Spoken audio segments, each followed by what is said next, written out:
ఒక తిక్కోడు వచ్చి ఒక సెంటర్లో నిలబడి పిచ్చి పిచ్చిగా అరిచి పిచ్చి పిచ్చిగా మాట్లాడితే మీరు ఆ పిచ్చి మనిషికి చెప్పినట్టు మీరు వింటారా?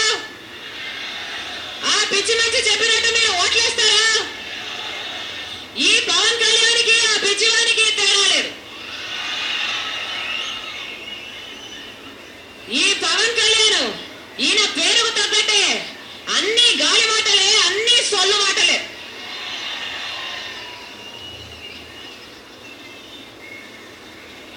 చంద్రబాబు గారు 9 సంవత్సరాలు ముఖ్యమంత్రిగా ఉన్నారు. ఉండి నేను ఫలానా వర్గానికి మేలు చేశాను, ఫలానా వాళ్ళకి రైతులకు కానీ మహిళలకు కానీ విద్యార్థులకు కానీ ఇది చేశాను అని చెప్పుకునే పరిస్థితిలో లేదు. ఆ తర్వాత 10 సంవత్సరాలు ప్రధాన ప్రతిపక్ష నాయకుడిగా ఉన్నాడు.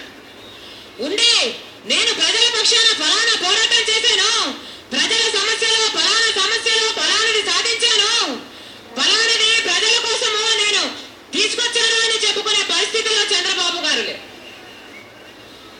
చంద్రబాబు గారు ప్రధాన ప్రతిపక్ష నాయకుడి హోదాలో ఈ 5 ఏళ్లు తన బాధ్యతను విస్మరిస్తే ఆ బాధ్యతను జగన్మోహన్ రెడ్డి గారు తన భుజాన వేసుకున్నాడు.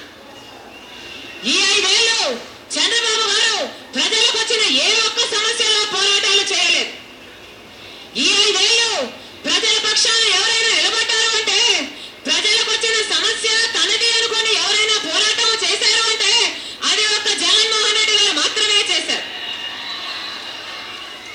పేద విద్యార్థుల ఫీజు రీయింబర్స్మెంట్ కోసం వారం రోజులు మెతుకు ముట్టకుండా పోరాటం చేసింది జగన్మోహన్ రెడ్డి గారు.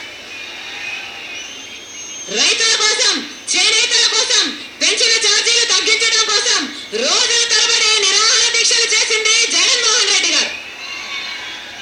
మా